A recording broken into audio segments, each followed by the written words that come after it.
Humans of the cardboard, welcome back to Just Nuts, guys. Today we're back with another deck profile. It has been a minute, apologies on that, but I just don't want to bring you guys something that I'm not invested in terms of just decks that I'm building, because then you guys just don't get as good a product from me, and I'm not feeling it, and it doesn't work out for anybody. But we finally have a core set, or a set in general, a product that I actually have multiple things I'm interested in. So we're starting here with probably my main deck going forward, which is MIMIGHOUL. I think this deck is so cool.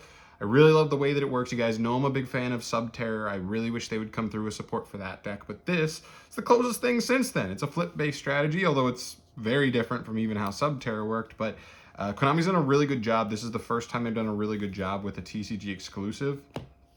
I would say probably since Plunder. Gold Pride was pretty good, but Gold Pride still needed like Punk to kind of stand on its 2 feet for an extended period of time. So I'm really happy about it. Really stoked for this deck. Let's get into the deck profile, though. This is a very pure looking variant to start. I really want to get into this deck and get started with just like the core of it and really understanding the basics of MIMIGHOUL itself before I actually get into diving into other engines. But I feel like the pure variant also leaves you for a lot more room for non-engine.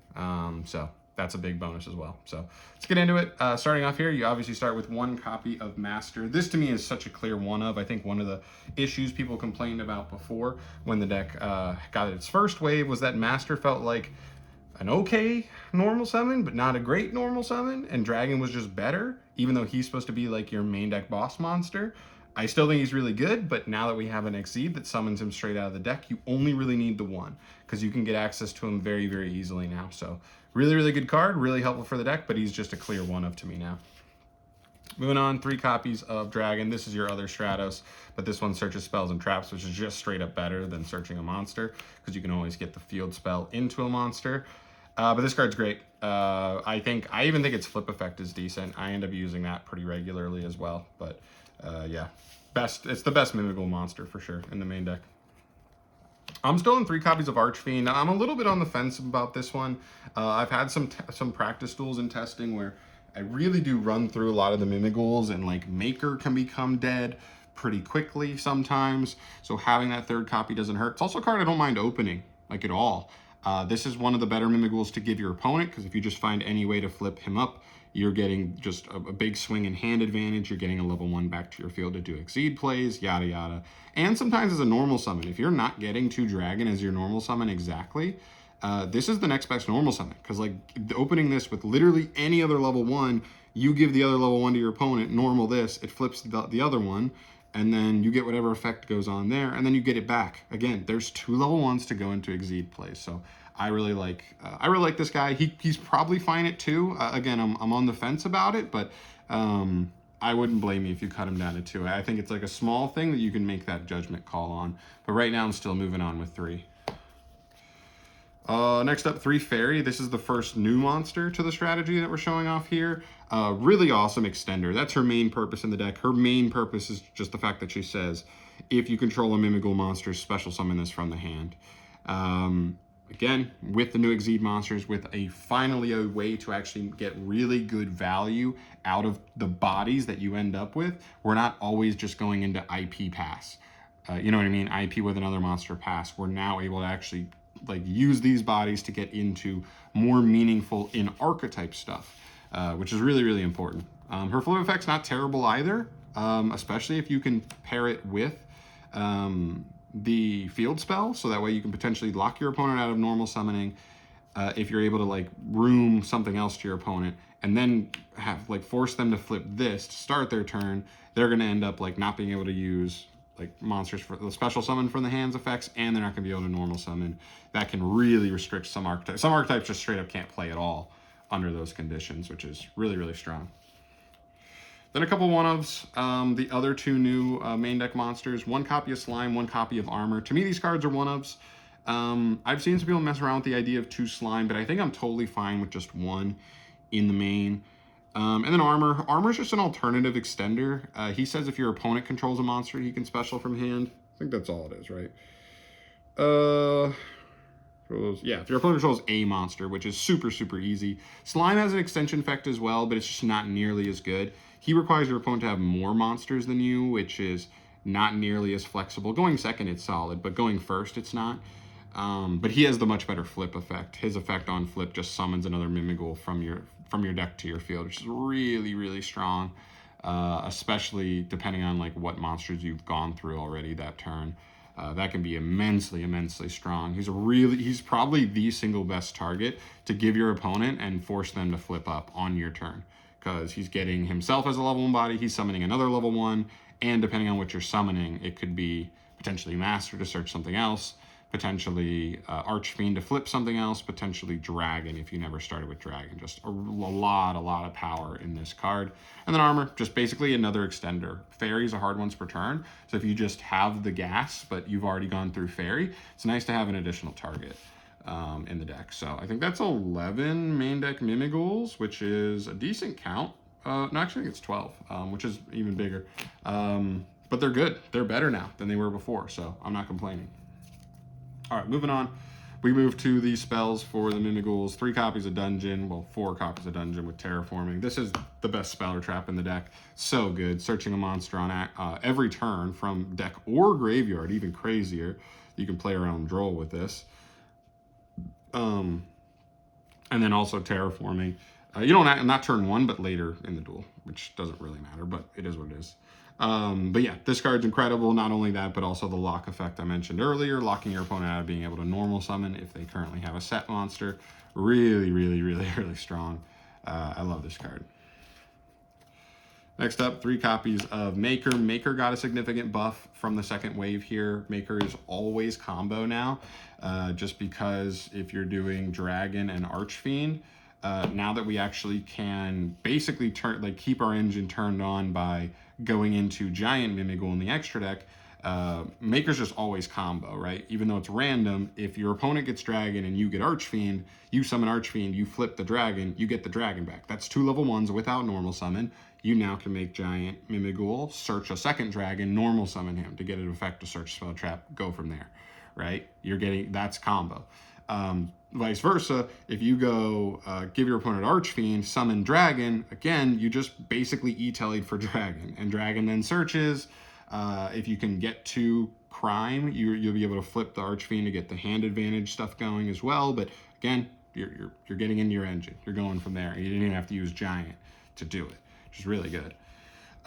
So that's like a huge buff for that card, because that card did kind of leave it up to chance sometimes on whether or not you were just getting decent value or guaranteed combo off of it, and that's huge. And the graveyard effect's just crazy. I just find myself like people forget about the graveyard effect, but half the time it doesn't even matter, because it's like, even if they know about the graveyard effect, I'm like, what are you gonna do? Not special summon? It's Yu-Gi-Oh! You have to.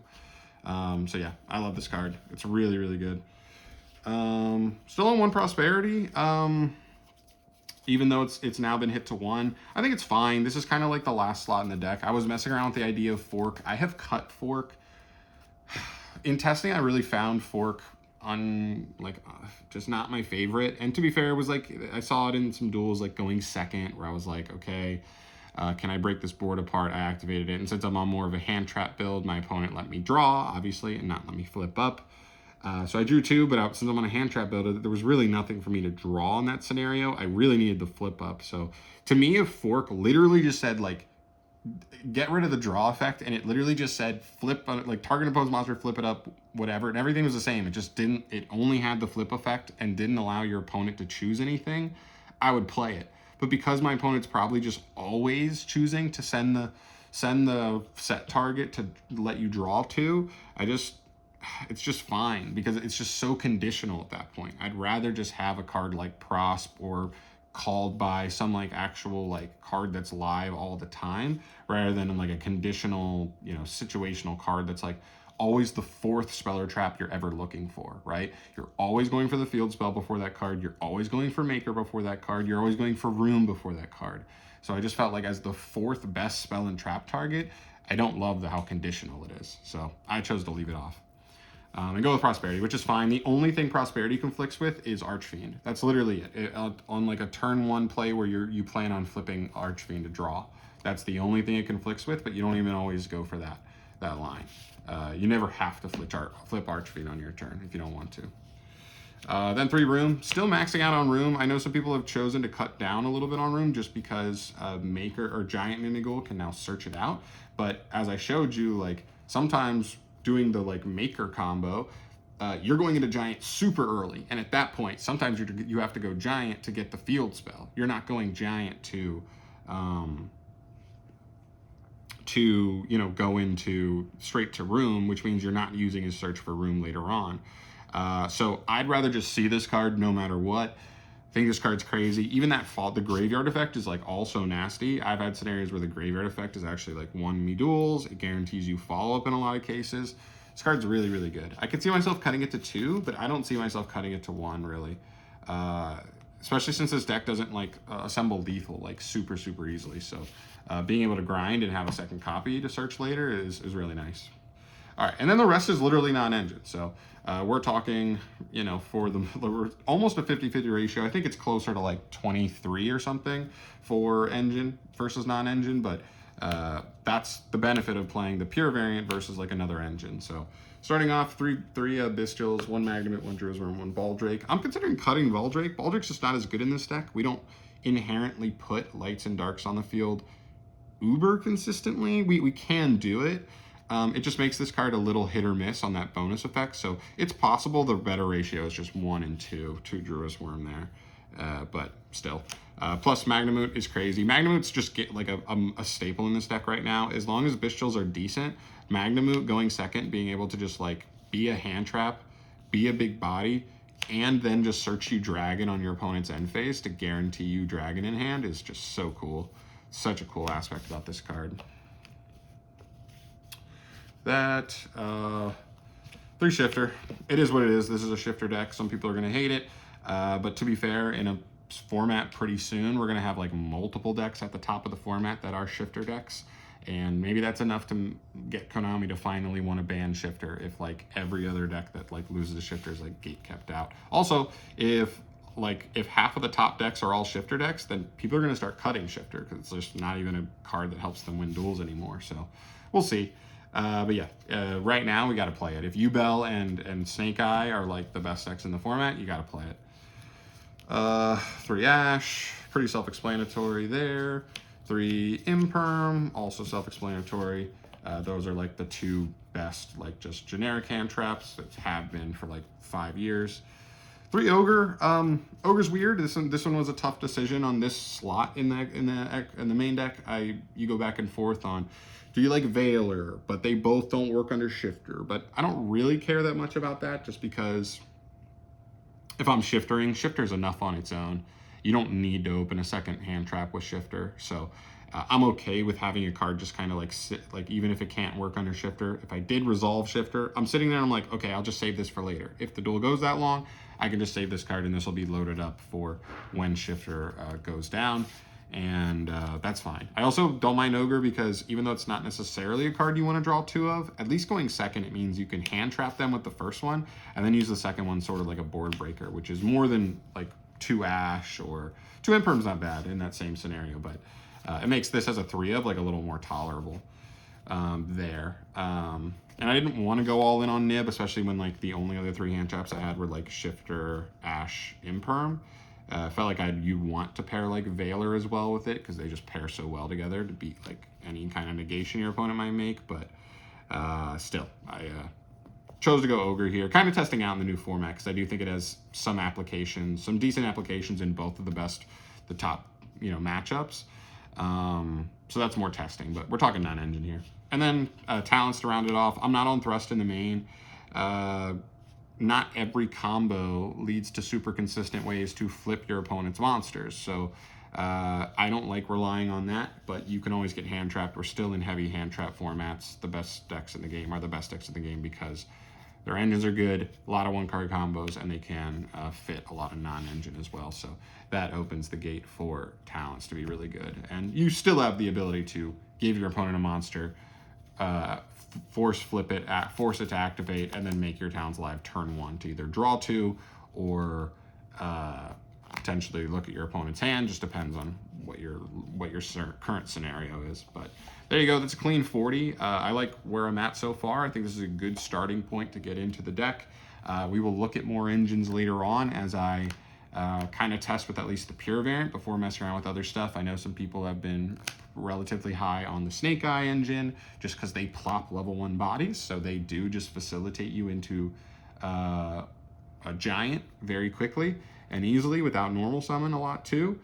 But it takes up a good amount of slots in the main deck, and you're talking about going from somewhere around 17 on engine to 10 on engine, depending on ratios and stuff. You might be able to cut, a room and cut the prosperity, cut some stuff, right? And you can make some extra slots, but you do get a little more dicey. And in this day and age, it does feel like you want 12 to 15 on engine at the bare minimum. So you gotta kind of play for that.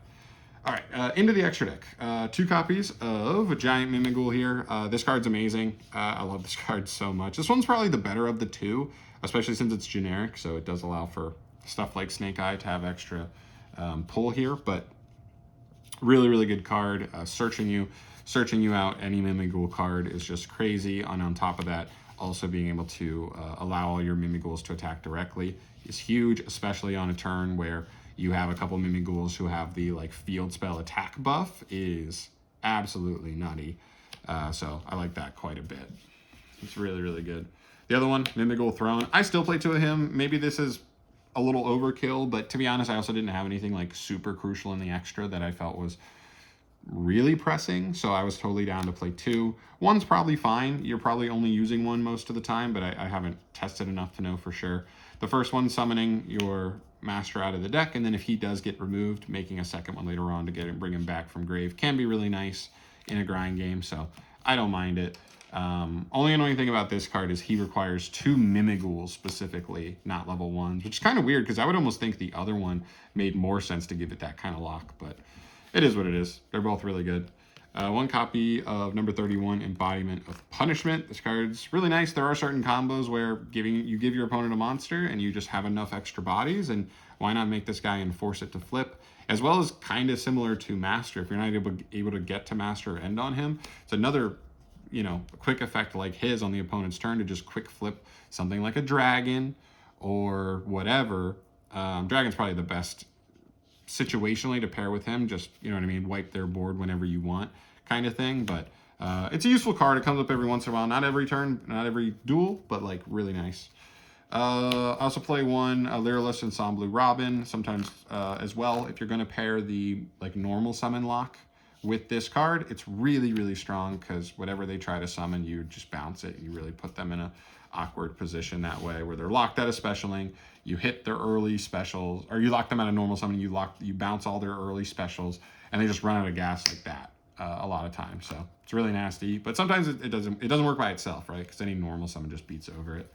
Then a Zeus package, assembled Nightingale, Downard, and Zeus. Just pretty basic here. This is a very important out you need to have in your deck for certain situations. And this is the best 3-card lineup to do it for, to get a double activation Zeus. So it's really good. 1 Typhon. Again, this is a slower deck in some cases. We do a lot more turn 1 than we used to, but still, especially if you're getting hand trapped once or twice, this card is super important, especially going second as well. We're setting rooms. We like to play the slow game. And so being able to make this bounce as your final summon, bounce something, beat over something else, and then set a room, sometimes that's good enough, legitimately, to last till next turn, and then, you go from there. It's really good. And then for some links, Anima, IP, SP, pretty basic, right? Anima giving you that easy, obtainable extra deck monster that almost every monster in your deck can go into, just to make it so you can get Little Knights effect. And then sometimes, again, there can be certain instances where you just have the ability, maybe you have Maker still just sitting on field, or not Maker, a Giant. You have Giant still sitting on field after turn 1, and you're just kind of it's not really doing anything. Let me just make IP, and this will, just adds extra interaction to the board. Those are solid. You gotta have those. Are just good spot removal for a deck that actually doesn't have much spot removal at all. And then these, 1 the Dark Charmer, and 1 Hieratic Seal. I thought about also trying to make room for access code or something. The deck does have the ability to kind of get up into him, and like I said, the deck doesn't have great removal, potential. So, I mean, you have Zeus, you have Typhon, you have SP, but outside of those, the in-archetype stuff doesn't really have it. But so access code could be another route to go there, but I don't think it's the craziest thing in the world. So for these, I just felt like these are potentially niche, right? With Anima, you can always make this with literally any MIMIGHOUL, so that's cool. That like potentially an opponent's Bestial Magnamute, potentially reborn their Magnamute, search either one of your Bestials or your own dragon. It's really cool. As well as Hieratic Seal, which isn't going to come up too much, but like Dragon's already a dragon, and then just pair him with like literally any Bestial, or as well, like you can get 2 dragons on the field pretty regularly, which makes you able to end on this, or even if you have to end on this, like being able to use this and summon Dragon or Magnamute on the opponent's turn is really, really cool. It's not going to come up all the time, but it feels like it could be really, really like pretty powerful when you do. So I like it. There may be some other things. Obviously, this is my first iteration on the deck, and I really like it. I think it's a really good starting point, but I also recognize I'm not perfect. So if you guys have any suggestions who are already messing around with the deck, you've maybe done a little more testing than I have at this point, I'd love to hear some suggestions down in the comments. Like, what are you looking at with your build? Would you add some other stuff in the main deck for the current format and what's going on? Would you have some extra utility stuff in the extra deck? I'd love to hear your thoughts down below there. Not showing a side deck yet because the format just feels so new to me still that I don't even feel fully confident with anything yet. I'm going to have probably a pretty generic one to start. But yeah, we'll leave it at that. So there you go. This is my new favorite deck to play in the game, especially competitively. I think it's really going to have a good chance to at least show some legs on the regional scene, this format, and we'll even have to see if it also can show some legs on the YCS level as well, but we'll see. But thank you so much for watching, as always, guys. I will see you in the next video. Subscribe to the channel for more deck profiles. I think I have at least 3 more coming for Rage of the Abyss. Not sure if I'm going to do Sharks yet, just because I was really hoping 7th Tachyon would be out by now, because that was one of the most important cards I was looking forward to for that strategy. So I may just wait until that comes to do that profile. But I still have 3 others that I'm excited to do. So stay tuned for those. Obviously, I'll keep you up to date on all things news as well, and discussion videos, all that stuff. But I'll see you guys in the next video. Thank you so much for watching, as always, guys. Peace.